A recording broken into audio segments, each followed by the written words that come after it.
Namaste and welcome to the second season of Future Fit Corporates. My name is Bhavana Issar and I'm the founder CEO of Caregiver Saathi. In this season, we are going global and shifting the narrative. Caregiving is not a career obstacle or something that organizations must accommodate. It's a leadership accelerator.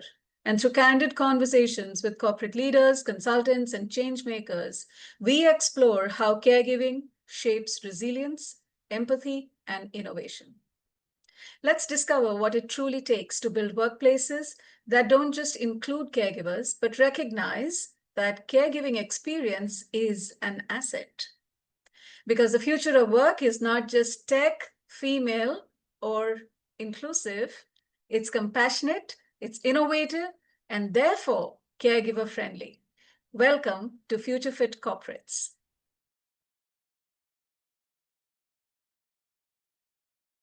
Greetings of the day. I am delighted to welcome you for yet another episode of Future Fit Corporates. As you're aware, Future Fit Corporates is our initiative to explore the world of what it takes for organizations to be future ready. What kind of corporate cultures will shape people performance that ensures sustainable success in changing times, dynamic times, and challenging times for leaders.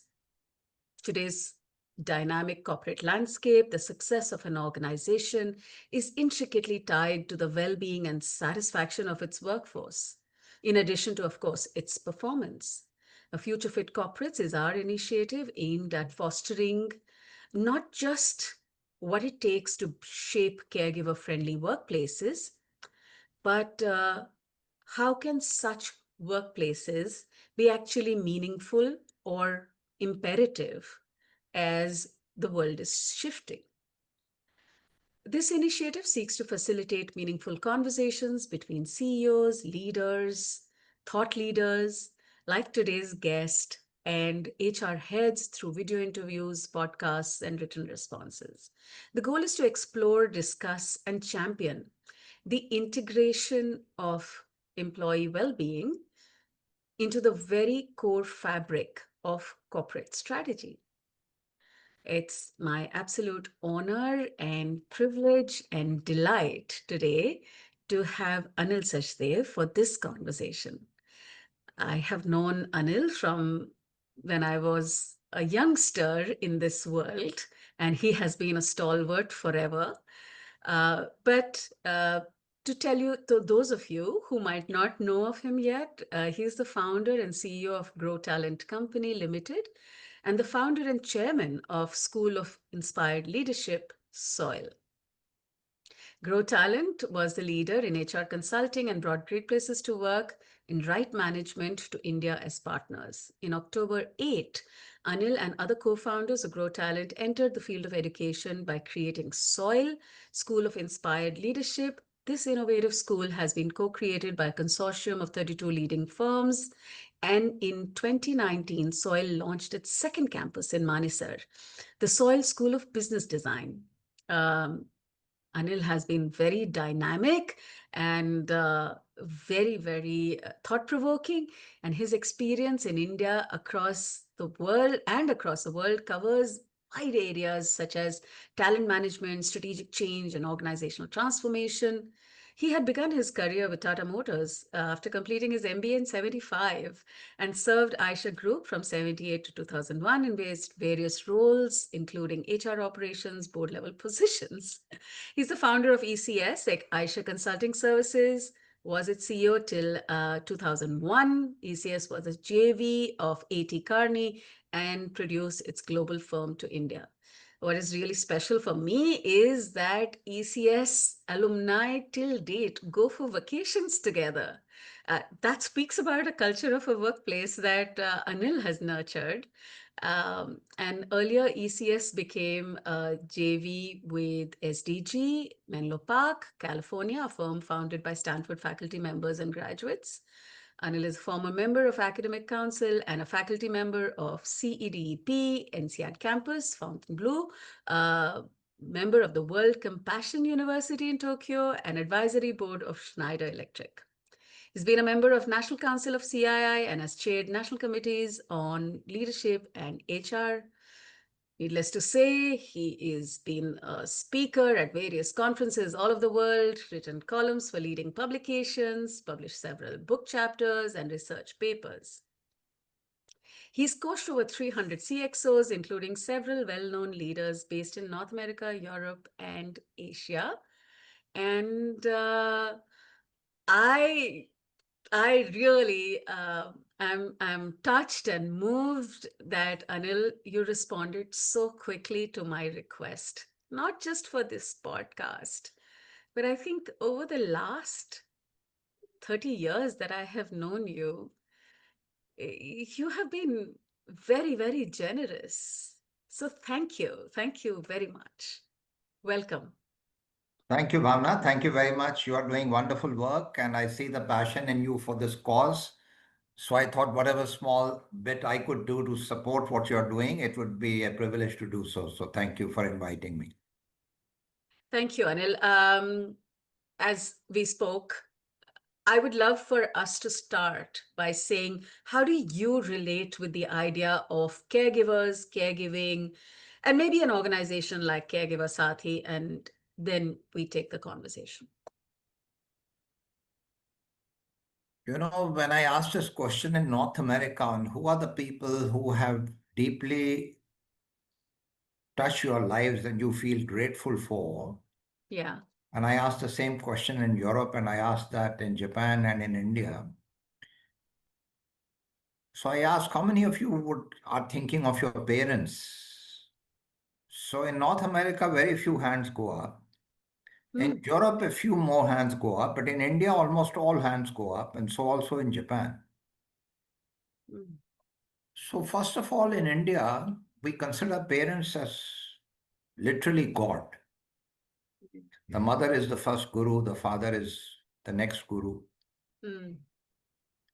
And we feel so much of a blessing to get a chance to be with one's parents. And so many of the people's lives are shaped by not just their professional career choices. I know so many talented people who have refused large global roles because they wanted to be of service to their parents because they thought it was the biggest blessing they could get to get a chance to serve their parents. And I sincerely believe that if you get blessings from your parents, there is no bigger force than that on planet Earth. That is what I strongly feel.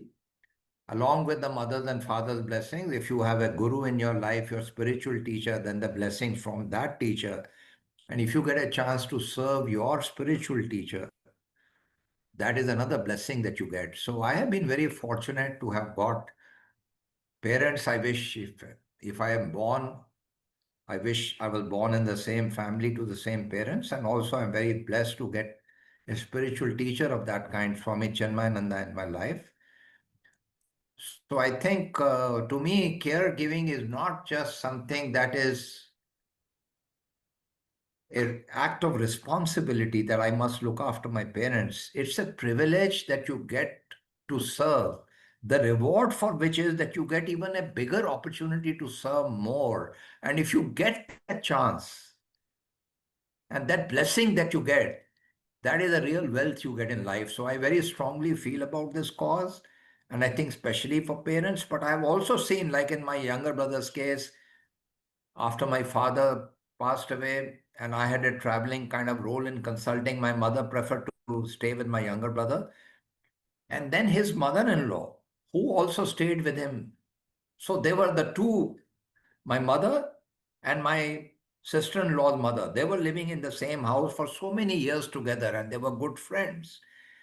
And I thought it was a real blessing for my brother and my bhabi to have been given that chance. I think it definitely not only made them the most favorite people in our extended family, but also I think it brought out the best in them and it made them much more full of that positive energy which inspired so many of us also into similar acts of giving and generosity and service. So I think the selfless caregiving that you do as an act of pure love and service, I think that actually makes you a far better person, and that changes your aura. And in your presence, other people feel like also then taking responsibility for doing similar acts of altruism, because I think compassion and altruism is what makes people the finest leaders in the world. It's not anything else, but I think that is the core of what humanity is, and that's really the core of leadership. And so I would say this is something which is very, very important. Mm. Thank you for sharing that. One of the things that we have been grappling with is, does a concept like caregiving, which is so personal and private, have a space in the world of corporates and business and profits and you know organizations? One of the things that I am critiqued for is that organizations by design are meant to be instruments of performance, profit, and not necessarily spaces for care, which is a larger social cause, not necessarily a place in the corporate. So I'd like for you to help us unpack this or find connections between the two. Let's first talk purely from the point of view of people who look at EVA and economic value added and shareholder value and market cap. Let's take the purely Yeah. business and financial view. If my talented employees in the organization, if they are being called upon to perform this role for which they feel fortunate and blessed, and therefore they want flexibility in working hours, they want flexibility in their life, they want the opportunity to find the right ways of caregiving, including personally they are serving the people in their families, as well as arranging the right kind of people to serve when the situation comes to assisted living. You see, this is occupying center stage in their mind. It really matters to them.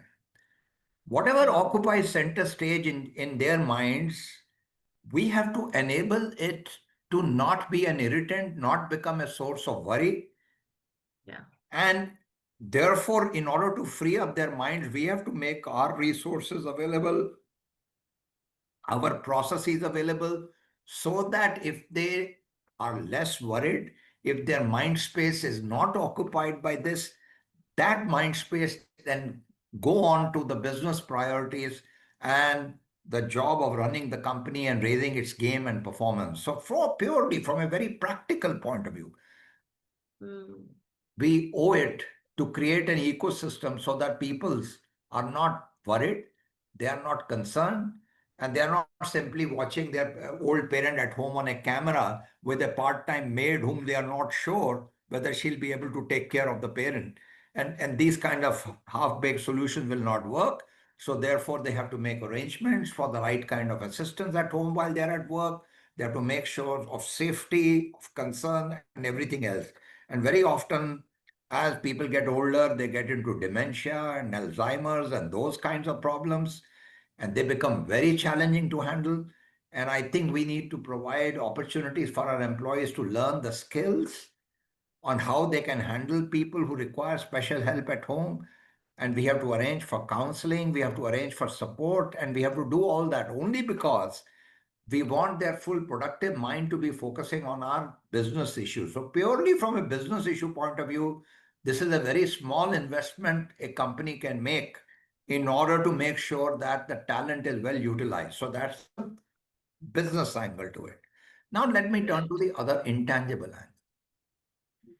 If a person has this great desire to serve and to be a good son or a daughter, or a good family member, or even a good friend. Sometimes your friend doesn't have anyone else, and you are the That's right. caregiver. If a person has these kind of values and this kind of disposition, such a person would be a great source of the right culture in your organization, because that means the person Mm, values giving support, values being of help, not just feels empathy, but actually wants to do something about it, and therefore practices that through compassion. And such yeah, individuals can then transfer the same energy to other stakeholders like customers, business partners, the community, yeah. the environment. So actually, this improves trust in the company. It improves collaboration in the company to have such people who are Mm, wired this way to think that they love serving. They love this process of being of help to others. So I think such individuals add energy in the system, which leads to generosity of spirit, which leads to kindness. And I think those kinds of cultures which have this, they have high trust levels, and therefore people freely share their knowledge, and those organizations tend to therefore be far more stakeholder oriented, and they mm, end up they become far more valuable. This doesn't yeah, mean those organizations are not focusing on innovation or productivity or quality or those kinds of things or cost yeah. consciousness, but all those things work better because this is present. Nice, nicely articulated. Yes, yes. No, I think you make a compelling case, and hopefully, people who are listening to you, CEOs and CFOs, will see the business case and will recognize that it is important. One of the things that our research pointed out, Anil, was that most employees don't want to share at the workplace that they have caregiving responsibilities, because over time, what has happened is there is fear and there is anxiety that if I have a lot of responsibility and I talk about that at the workplace, maybe I will be considered not ambitious enough or performing enough, or I will not be given the plum jobs or opportunities, especially women, because this can come in the way, and I will not be fully present. So a large number of employees don't talk about it, and then it becomes very important for organizations to create the right environment so that employees are comfortable to talk about it. Any reflections on that? You know, one has to be very, very authentic about these matters, and one has to encourage and create the space for people to open up. So it's quite all right if you are on a very intense initiative-led assignment in which you are required to travel continuously in your role and you are required to go to different geographies. It's quite all right for you to request the organization and your colleagues for a change in role till such time that you go through this difficulty, till you create a system which you can find a caregiving system which you can participate, but you also have help so that this process is taken care of. So it's quite all right for a high performer, highly talented individual to say, you know what, this year I want to step away from the I want to take the foot away from the accelerator because I need to slow down for other reasons. An organization should welcome such authentic conversation to say, we can't put this person on an intense traveling assignment for the next 12 months because the situation will not allow. And if we value the person enough, we would be able to say, it's okay, this 1 year you take off, or 2 years you get into a lighter responsibility because we quite appreciate and understand why this is necessary, and we support you in that. On the other Mhm. hand, if you didn't think highly of the person and the person was asking for such flexibility, then you would use this opportunity to then, in any case, say, I think maybe this time for us to part company with this person. Because we were looking for an excuse, because we don't think much about the person's performance anyway. Even then, it's good to have an authentic conversation because the employee would then come to know, here is how I stand in this company. This organization doesn't really value me too much, for Mhm. whatever I stand for and whatever I bring. So Mhm. I think bringing authenticity to have an honest conversation, even though it's a very difficult conversation, is important. Otherwise, I am saying yes when I actually say I'm not ready to for this full yes. I Hmm. accept the job. It's like, I know of a close family member who was about to be promoted and she was not applying for that internal position into this global role. So I Hmm. asked her, I said, why aren't you applying for this? She said, I know if I get this, I can't handle this big role. Hmm. But my colleagues and my supervisor is saying, put in your request in the hat, because otherwise, people will ignore, people will say, you are not Yeah. ambitious enough. I said, look here, you want to do that, it's up to you. But Yeah. let's have a very honest conversation with your people to say, why do you think for till your little baby is small, till you cannot travel, till you have older in-laws at home to take care of, why this is not the right time for you to get promoted? And that doesn't mean Right. you're not ambitious, but right now at this stage of your life, you cannot accept the demands of that role, and you are still very young. Life is very long, and you can always get back to that track of fast growth and higher responsibilities later. So I think authenticity, having learning to have difficult conversations and not postponing them, is something I think we must develop that self confidence to do that and to say that if at the end of it the organization doesn't value me enough, then maybe that's the wrong organization for me in the first place. So I think we need to be very authentic about these matters. And I think Hmm. the truth always lies when we explore new options. You see, what happens is sometimes it's a linear thing in our mind. Either this will work or this will not work. But there are any number of other areas in which it can be made to work in a modified way. And I think that Interesting. creativity to say, I can do this also, but I also get the support of my team where this part of the role I do very happily at the next level. And then my other colleagues are going to pitch in, and we will, as a team, become stronger because I know I have this need right now. I also know tomorrow one of my team members will require that kind of help. And therefore, I can't say that you give me this kind of help today. And when it comes to Hmm. you, I will forget what you did for me. I think that's how great organizations are built. And there are so many stories in my own personal life of colleagues at work whom I have experienced this with. And I think having authentic conversation and supporting one another is the only way it works. And I would have asked you now because, in my mind, like I said, I was this newbie when I first interacted with you years ago. And I think today there's a lot of talk about storytelling, but in my mind, you're the OG of storytelling. And I remember that evening with the leadership team at Tata Teleservices, and you said, you know what? Cultures are built when stories are told.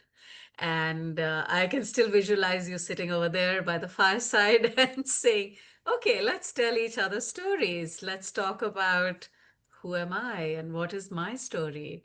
And I would love, Anil, if you could tell us in your 50 years, this is your 50th year of working after your MBA. So, golden year, congratulations. And such a long, illustrious career. I'm sure you have seen lots of things change. Workplaces, working conditions, what is normal, what is not normal, how have women been at the workplace, not been at the workplace, so on and so forth. What are some of the stories that pop out for you in terms of the topic that we are exploring today? How have you seen things change over the years? You know, let me talk about my earlier days in Aisha, where we had something very unique. Hmm. In every plant in Aisha, we had a trained social worker hired from the Delhi School of Social Work or Jama Millia, similar organization, Hmm. Hmm. whose role was simply to be of service to the families of employees, go and visit the homes of the factory workers, find out what conditions they are living in, what's the level of Wow. sanitation there, how are the children studying, what are the issues the spouses are Mm. facing in those areas in which they live. And this was their full-time responsibility of paying attention to how people live. Wow. And this was such an important part of that culture of that company that we co-created together, that I remember when there was a huge strike soon after I joined in Faridabad and all the factories closed down. And our tractors were in short supply, so our internal union and management and plant management decided to keep the factory open. And we got threats of violence, but we said we cannot bow down to these threats. Mm. So we were the only plant that was operating. And encouraged by us, Hitkari potteries were next door, and they also said that we will keep our plant open. Mm. A mob of 5,000 people came to burn our factory. Oh, wow. They set Mm. Hitkari pottery on fire. 19 people died in police firing that day at Faridabad. 19 people. And when these people came to burn our factory, our employees and internal union leaders had these big lathis in their hand. They stood at the gate and they told the mob, you will not enter this factory because this is our factory. It doesn't belong to management. And you will have to first kill us and go over our dead bodies. I've never seen this kind of a thing ever happen in any plant. I mean, the next thing was the Taj and what happened when the terrorists were there. But this kind of profound ownership for the organization, the deep love for the company and saying, this is my company. And in that plant at Faridabad, we did not have a single day of labor trouble in the 40 years that it existed. And we welcome delegation from Japan to come and study our employee relations model. So it's very interesting. And I think I asked myself, what enabled this? It was the very far-sighted practices that we had. One of them was pay complete attention to the living conditions of our employees. What happens to their old parents at home? Who is looking after them? What happens to the small children? The whole focus was on well-being long before it became fashionable to talk about well-being. And so I Wow. think it was such a powerful culture that was built, and it came very naturally to us. I think some Mm. of us, because I came from my army background where the troops' well-being and welfare and families was far more important. And when Yes. the officer or the Jawan was posted in the border area, the fellow officers or Jawans would always look after the Yes. families. And that Yes. person's older parent was my older parent, and that kind of a Yeah. sense of Yeah. community. I think it came naturally to some of us, and the Aisha founder encouraged us to do such things. So we Yeah. created a culture of very high ownership and feeling that we truly are one team and we care for one another. And I think, therefore, that was my earlier days of Aisha. Now, let me turn to something more recent. Right now, we are working. Right now, as I speak to you, tomorrow I'll be with the top 80, 90 leaders of a company called Antara, whose business Mm. model is to look after the seniors, Yeah. assisted living, provide that. And I'm deeply touched that the work we did with this organization many years back with their founder, Analjit Singh, in Max Hospitals, Max Life Insurance, and now Max Antara, the core value of this company is Seva Bhav. And I Mm. remember many years back explaining the Seva concept that we had in Aisha Consultancy, which we built into a service quality model to say Seva means service with empathy, warmth, and attentiveness, Mm. SEWA. And we said this Seva Bhav that you talk about, and particularly, when we were doing this work with the leadership team of this company, and tomorrow we'll be with the 88 other senior leaders who are the next level, I was deeply inspired and touched that almost every one of these very highly qualified, capable leaders said the biggest thing they value about this company is the seva bhav and the opportunity to get blessings of seniors in society.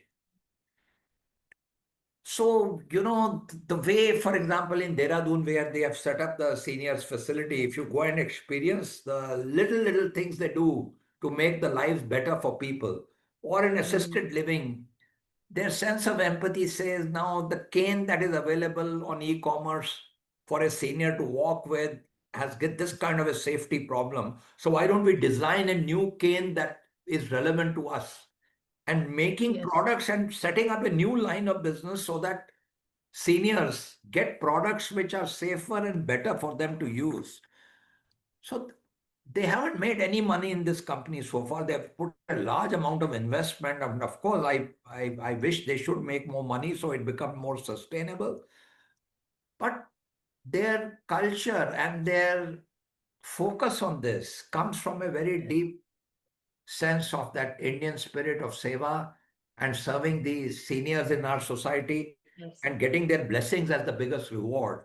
I think you can never go wrong in an organization like this. So this is the latest, in my current work. And there are so many other stories I can talk about organizations in which when these aspects are valued, I Yes. think they come alive, in very special ways. So let me just stop here because I'm sure there are many other stories we can talk about. Yes. When you were talking about Aisha, I was immediately transported to. There was a time when I was in Pepsi and working in Pepsi, and even later, you talk about stalwarts in HR, senior colleagues. Everybody came from Aisha. So, not only was the culture great for Aisha, it perhaps produced fantastic HR professionals who went on to do great things. I can think of so many right now who went on to guide so many more forthcoming generations with the ethos that was perhaps planted elsewhere. So, organization, the message that I take, and I'm getting goose flesh as I say this, is it's not just value to that particular organization. The seeds germinate elsewhere or go to the larger ecosystem and contribute in so many other ways. And for sure, I think Aisha not just made its mark as an organization, but provided fantastic professionals to many other organizations. And thank you for that. As as was that, and I think that's quite revealing that there was so much focus on the value of workers. It's not by hierarchy that you get access to certain facilities, and you're going beyond working in the factory. The well-being at home is important, and that of extended family is important. So many lessons there. Thank you for that. And of course, I think we are increasingly moving to a world where we will need assisted living facilities because, family structures are changing, society is changing, and organizations like Antara are valuable. And we really wish that they do well. And we build this ecosystem because this ecosystem is really required. Um, I was also thinking, and I would like your commentary on this, which is you spoke about employees who come with certain seva bhav or a certain orientation make for good work culture or make for good trust in the organization, etc. Could you comment on how this enables better leadership? So there is certainly a framework of leadership or competencies. So help us draw the line from seva to compassion to high quality, high performing leadership.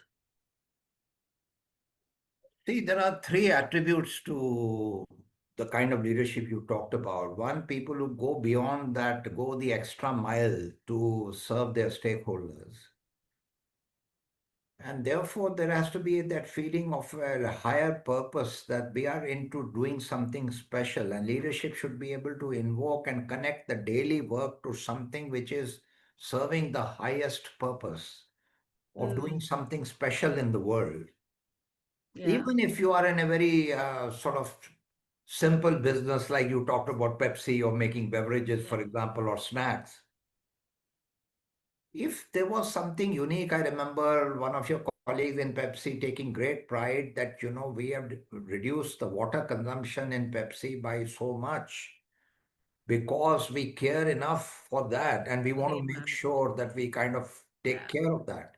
So taking great pride that this organization, even though we are in this business of making beverages, we are being very sensitive to how much are we taking out of the earth's resources, and we are going to do our very best to do that. And I take great pride that we are part of a company which is trying to do that, as an example. Yeah.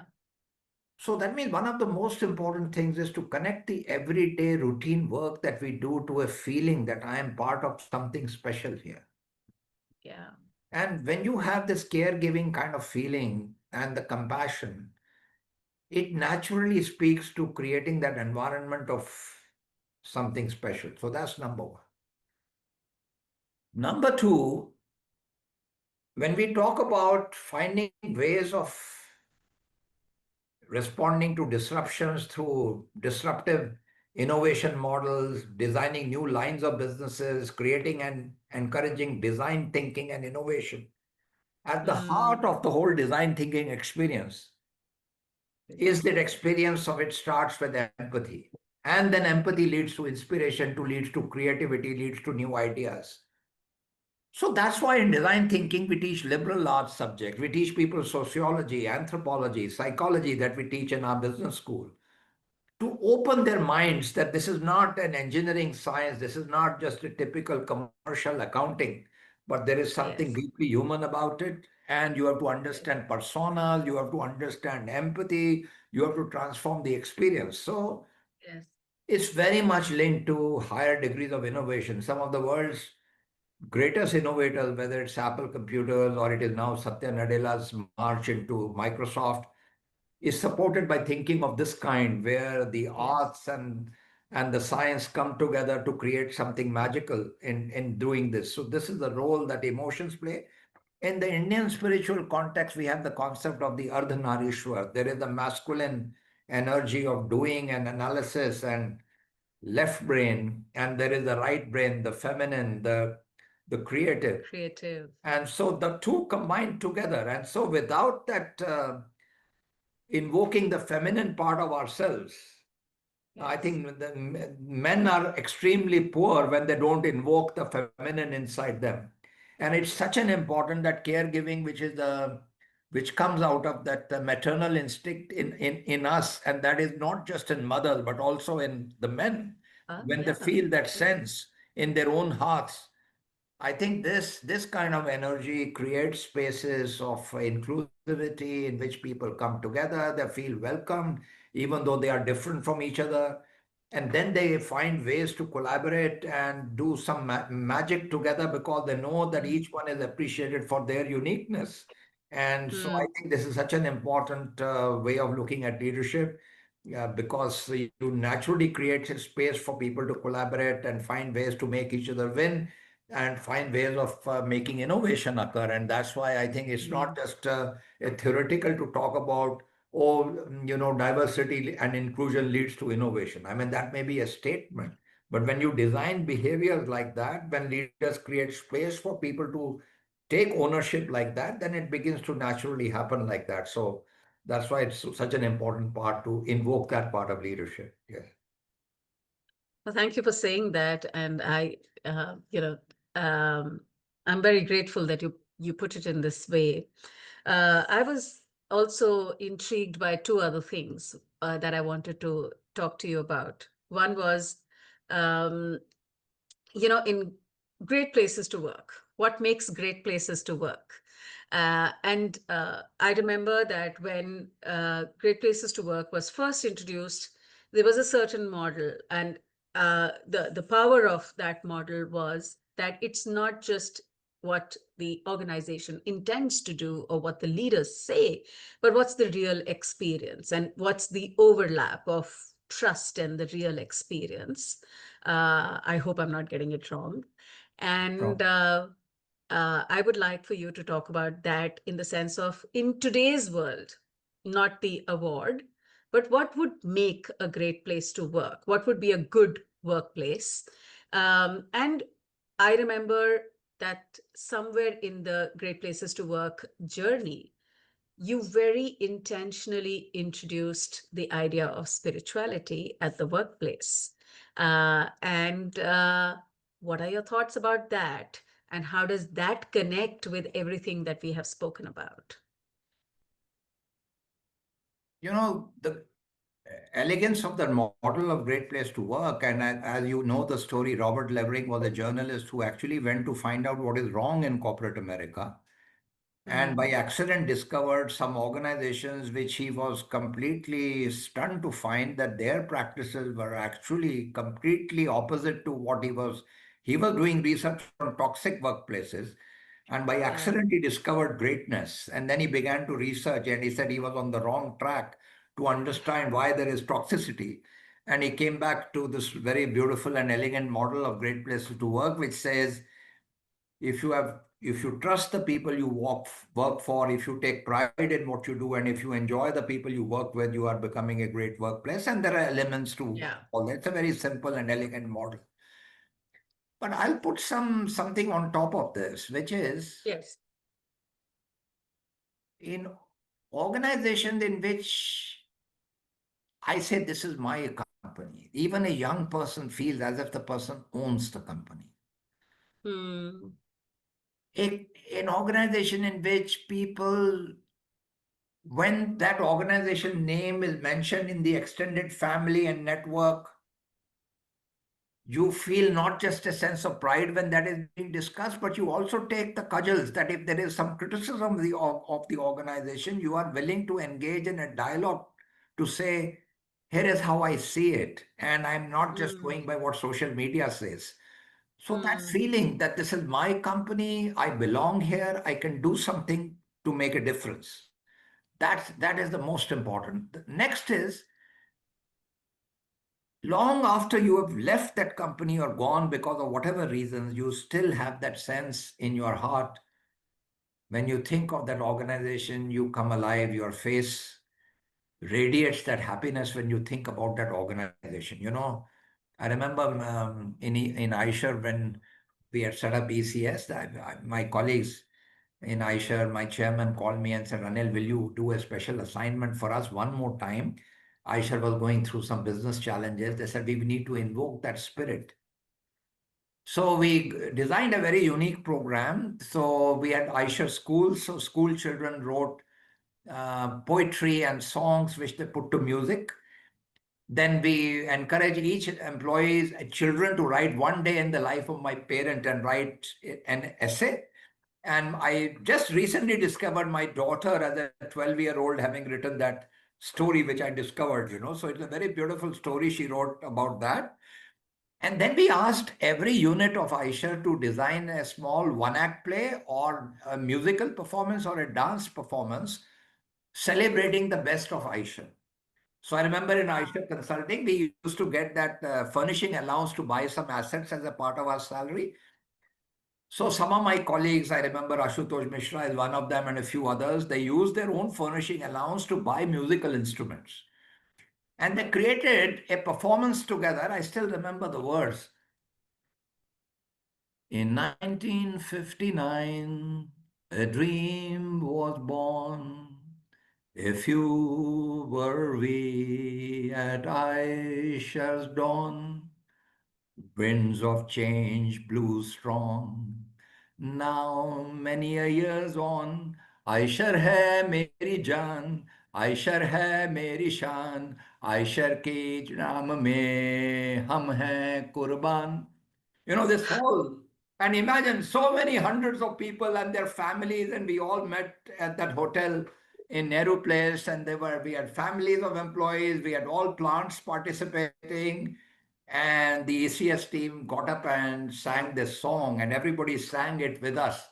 So it's 30 years back that this happened, but I still hold it very special in my heart to see the magic of co-creating this. So, this is special in a company when people come together voluntarily to celebrate the goodness inside the company.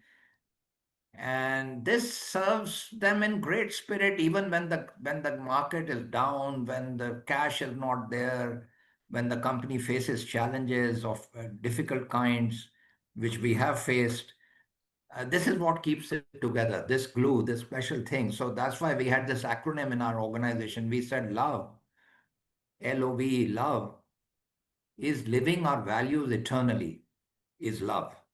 And we say the values are not just the values of cost consciousness, productivity, quality, customer orientation. Those are the work values which are important. But the values are more human, they are more fundamental, they are also more altruistic, and they're more deeply spiritual, because when you find a way to love what you do, then there is no fear in your heart, there is no sense of scarcity.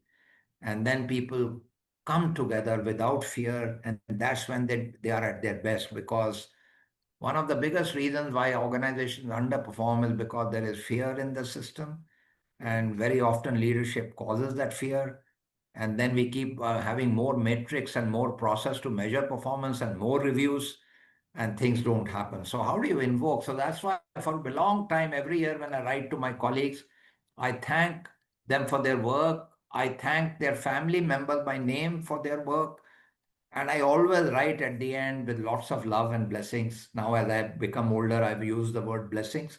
But in my younger days, I always would write to people lots of love. And so some people were not used to that. When they would work for the first time, they were the letter, lots of love. What does this man mean? And but now they understood that this lots of love is Yeah. about that feeling of abundance on what we are all about. And I think this kind of a culture really brings out the best. And I think I've been very blessed that I have colleagues like that whom I have worked with, who have invoked the power of love at the workplace and the power of higher purpose. And I think that has made us ordinary people do something quite extraordinary because of that power. What people will do for love is quite remarkable. They will not do for anything else, no matter how much money, no matter what you pay them. And I think to invoke that spirit of love at workplaces is such an important part of creating a culture that becomes like that. I may not have been an employee at Aisha, but I can say publicly that I have been a recipient of your love, and I'm so grateful. Uh, you know, um, I was the Spock, the gopher for Raja when we were doing the assignment. But my memory of interacting with you has been that of dignity and respect and love. And I'd like you to know that. And I'd like you to know that 30 years hence, not just that time, every time you have been so generous. And I'm very, very grateful for that example. Um, and I would like for you to help us, take the idea of caregiver support or being a caregiver to employees, or being looking at the idea of care and compassion in a larger way. uh, Help us paint a future. you know how would you imagine a workplace? So you've said love is important. Obviously, that's not a shared value right now. We know that. Um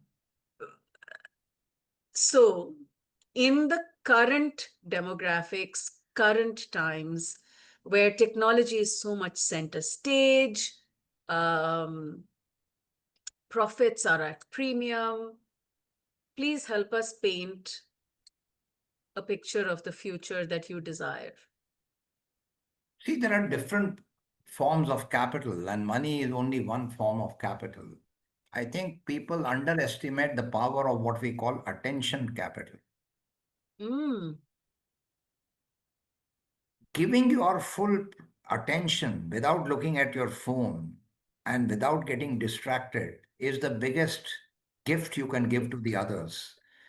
In this age of being continuously being connected on the internet and through our devices, and feeling almost nervous energy if we don't look at our screen every few seconds or minutes, depending upon how wired you are.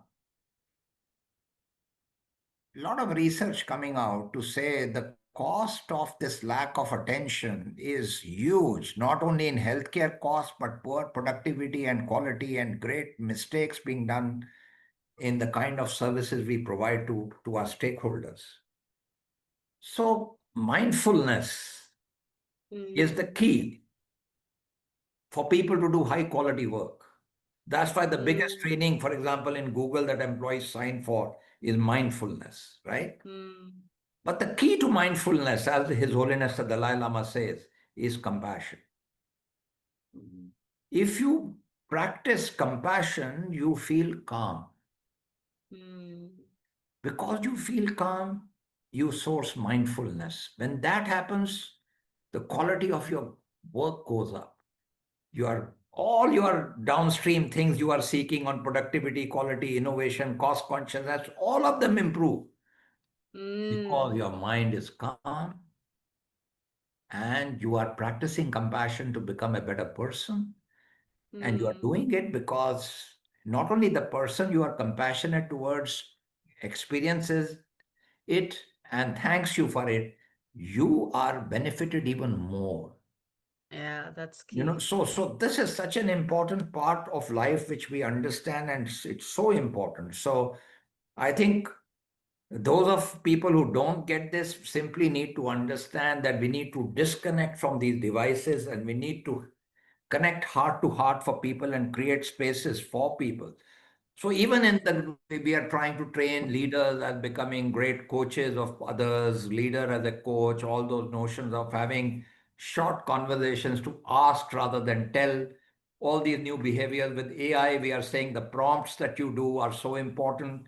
And the prompts depend largely upon the kind of language that you use. So if you use language which creates abundance, even AI comes out with answers that support you. But if you use language even to feed to the technology which is limiting, so that gives you limited answers. So I think we have to train the machines and AI which we are all working with.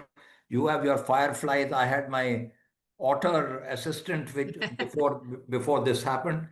And all of us use these AI assistants to keep a record of what we are doing. I'm sure you have technology to convert this podcast into, maybe you can use Notebook to straight away convert a video into a podcast. So everything Yeah. beautifully happens.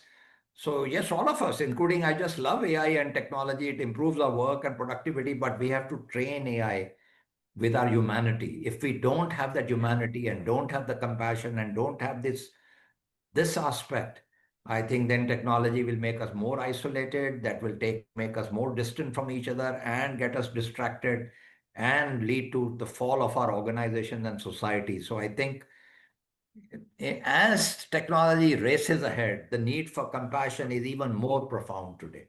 And that's why it's such an Well important said. part. This minus that is dangerous, but compassion gives it the anchor and Yeah. helps it to be used in the right direction. So then people can make really the right use of technology, which is what we really require to do. I mean, pearls of wisdom there, and thank you. What I would like for you to talk about is your passion project. I remember when you shared with me with a lot of enthusiasm, childlike enthusiasm and pride that you were setting up Soil. Uh, it came like a surprise because you were doing such fantastic work with corporates, but you had this deep desire to have a certain quality of management education. And you said, no, I think management education needs to be of a certain kind, leadership. So I'll also take you back to the question that I asked that remains unanswered, which is spirituality at the workplace.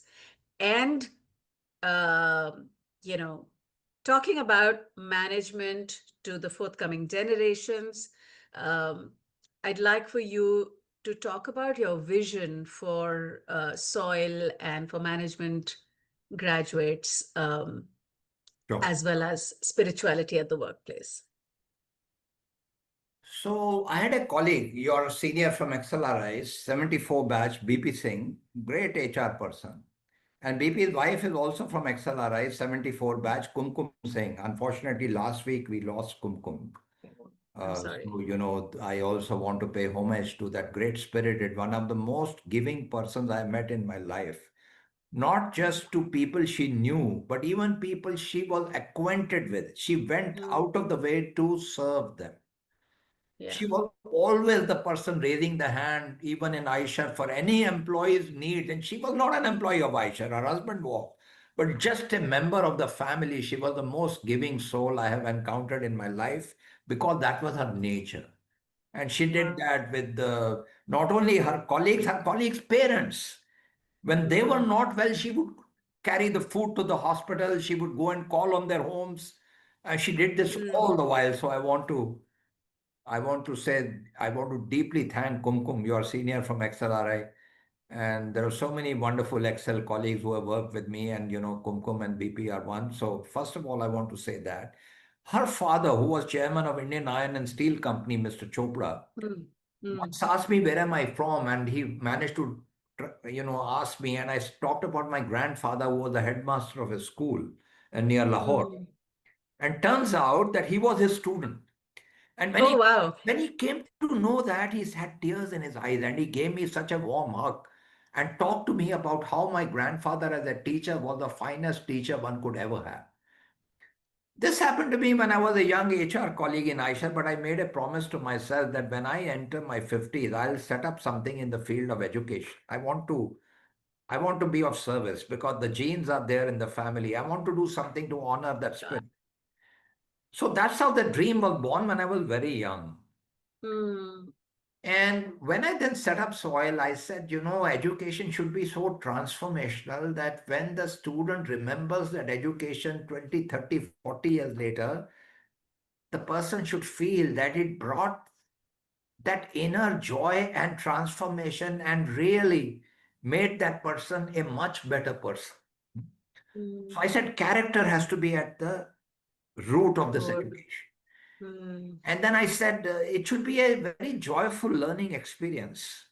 And mm, and we must teach people to think holistically. So in management education, we teach people, we even have separate department, finance, marketing, HR, operations, even faculty sits in different paths. And I said, that's not the way people should think holistically. They should think about the whole system and not just function. So we should develop that systems thinking and that design thinking kind of approach to solving problems. And third, I said, we deliberately want to attract students who are from simple families, who may not have studied in the best schools, may not be those typical public school confident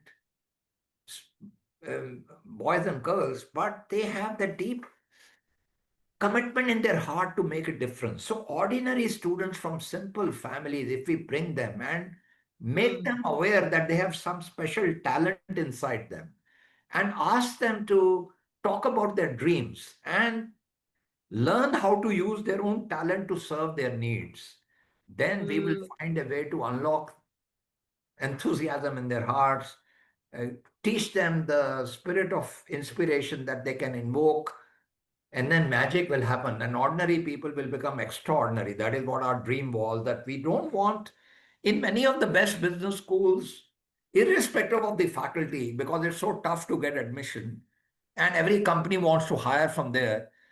So, irrespective of the faculty, students get a good career and a good break. But I said, I don't want that kind of education. I want, even though we are not known as a highly ranked or best school to begin with, I want our faculty to make a real difference. I want them to be friends of my students. I want them to truly mentor every student. I want them to discover every student from inside out.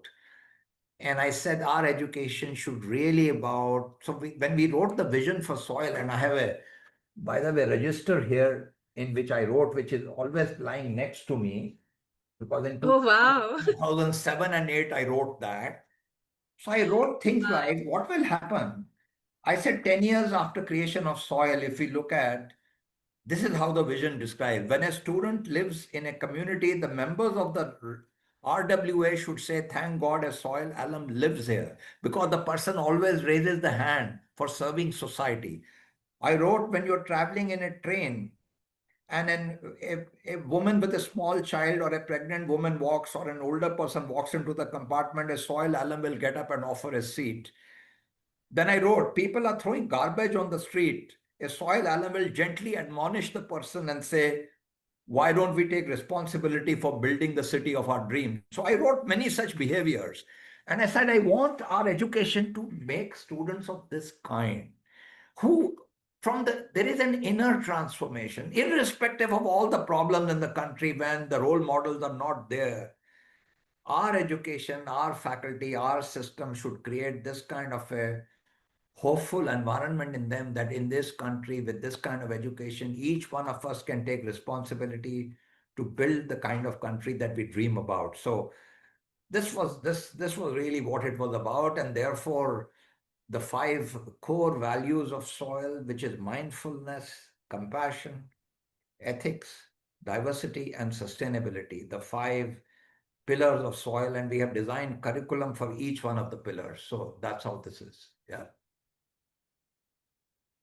You know, I'm smiling, and my heart for sure is smiling, because all the behaviors that you spoke about, and because my lens these days is so much care and compassion, it almost feels like you're saying a soil alum will be a caregiver for the climate, will be a caregiver for the society, will be a caregiver for other people. And I think it is really important that we understand that caregivers are not just people who do activities of daily living, that we tend to today, in today's world, we tend to refer to that person who does the daily chores as the caregiver. But there is an essence to being a caregiver, and we all are caregivers. And it is really important that we recognize how significant that role is. I did share with you, Anil, that what is it that we are trying to do at Caregiver Saathi by providing an ecosystem of resources and support to family caregivers. Family caregivers could be in various settings, not just homes, but in workplaces. Um, if you were to wish something for us or guide us, what would you what would you point us to? My biggest wish is that people who are feeling this responsibility, when you are in your mid 40s, for example, or early 50s, your children are wanting your attention. Your parents are getting old and they require attention, and you are at the peak of your career and that is requiring attention.